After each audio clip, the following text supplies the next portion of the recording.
আসসালামু আলাইকুম। আলহামদুলিল্লাহ, দীর্ঘ কয়েকদিন পরিশ্রম করার পর আমাদের ছাগলের ঘরটা নতুন করে আমরা আবার তৈরি করতে পেরেছি। গত কিছুদিন আগে আমরা বলেছিলাম আমাদের ছাগলের খামারটা পুনরায় আমরা আবার নতুন করে শুরু করব। আজ থেকে 3-4 বছর আগে আমরা আমাদের ছাগলের খামারটা বন্ধ করে দেই, কারণ তখন আমাদের পর্যাপ্ত পরিমাণে লোক ছিল না। আমরা দুইজনে ছাগলের খামার গরুর খামার দুইটা একসাথে ট্যাকেল দিতে পারি নাই, যেই কারণে ছাগলের খামারটা আমাদেরকে তখন বন্ধ করে দিতে হয়েছিল। তবে একেবারে বন্ধ ছিল না আমাদের ছাগল পালন। এই ঘরে মোটামুটি আমরা ছাগল পালতাম 4-5টা করে। ওই ছাগলগুলি কোরবানির সময় বা বিভিন্ন সময় আমরা বিক্রি করতাম। কিন্তু এর আগে যেহেতু আমরা বাণিজ্যিকভাবে ছাগল পালন করতাম, তাই বাণিজ্যিকভাবে ছাগল পালন করার জন্য যেরকম ঘরের প্রয়োজন হয় সেরকম একটা ঘর আমরা তৈরি করেছিলাম। এর আগেও কয়েকবার আমি বলেছি তখনকার সময় ছাগল পালনে আমাদের বেশ লাভ হতো, কিন্তু আমাদের সমস্যা ছিল একটাই, সেটা হচ্ছে গরুর খামারের পাশাপাশি আমরা এত সময় দিতে পারতাম না। আমি বারবার এটা বলেছি যে আমরা তখন দুইজন মানুষ ছিলাম মাত্র, আমি আর আমার আব্বা দুজনে মিলেই পরিশ্রম করে এই খামারটা আমরা তৈরি করেছিলাম। কিন্তু যেহেতু আমাদের গরুর খামার ছিল, গরুর খামারের পাশাপাশি ছাগলের খামারটা চালাতে আমাদের অনেক বেশি কষ্ট হতো, তখন তো লোকজনও ছিল না, এই কারণে আমরা তখন বন্ধ করে দিয়েছিলাম। এরপরে ছাগলের এই খামারটাকে আমরা দুই ভাগে বিভক্ত করি। একটা ভাগের মধ্যে আমরা অল্প কিছু ছাগল পালতাম, ছাগল পালা আমরা কখনোই বন্ধ করি নাই। আরেকটা ভাগের মধ্যে আমরা মুরগি পালন করতাম, সেটা আপনারা দেখেছেন।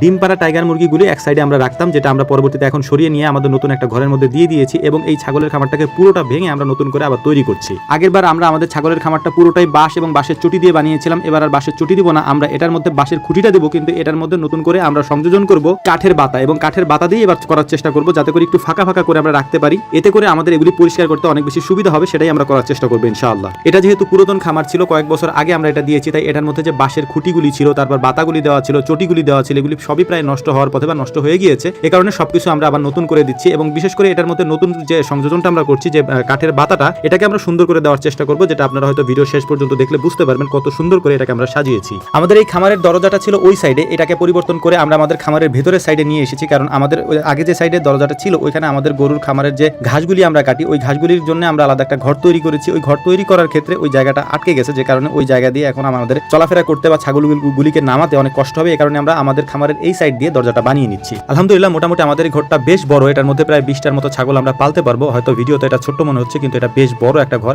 এটাকে আমরা যখন প্রথমে তৈরি করেছিলাম তখন আমরা 20টার মতো ছাগল পালতাম এটার মধ্যে, কিন্তু এখন আমরা এটার মধ্যে 20টার মতো ছাগল পালতে পারবো, বেশিও পালতে পারবো। তবে আমরা 20টার মতো ছাগলের জন্য প্ল্যান করে রেখেছি ইনশাআল্লাহ, সেটা আপনাদেরকে আমরা আস্তে আস্তে দেখানোর চেষ্টা করব। আমি আগের কয়েকটা ভিডিওতে বলেছি গরুর খামার যদি কারো থাকে তাহলে তাদের ছাগলের খামার করাটা খুবই জরুরি। এর কারণ হচ্ছে গরুর খামারের পাশাপাশি যদি ছাগলের খামার থাকে তাহলে এটা থেকে বাড়তি একটা আয়ের উৎস তৈরি হয়, এবং সেটা খুব ভালো একটা আয়ের উৎস হয়। তো আলহামদুলিল্লাহ, দেখতে দেখতে আমাদের কয়েক বছর আগের পুরাতন ছাগলের খামারটাকে আমরা প্রায় নতুনই বানিয়ে ফেলেছি, এবং দরজাটা আমরা পরিবর্তন করে অন্য পাশে নিয়ে এসেছি। এটা যখন আমরা ছাগলগুলো এখানে তুলবো তখন হয়তো আপনারা ভালোভাবে বুঝতে পারবেন। ইনশাআল্লাহ আগামী কয়েকদিনের মধ্যে এখানে আমরা ছাগলগুলি তুলবো। এখন আমাদের একটা ছাগল আছে, যেটা আপনারা জানেন যে কুরবানিতে আমাদের ছাগলগুলি বিক্রি হয়ে যাওয়ার পর একটা ছাগল আমরা রেখে দিয়েছিলাম, ওইটাকে আমরা এখানে রাখবো, এবং পরবর্তী কয়েকদিনের মধ্যে আমরা এখানে ছাগল তুলবো। তো আমাদের জন্য দোয়া করবেন। আসসালামু আলাইকুম ওয়া রাহমাতুল্লাহ।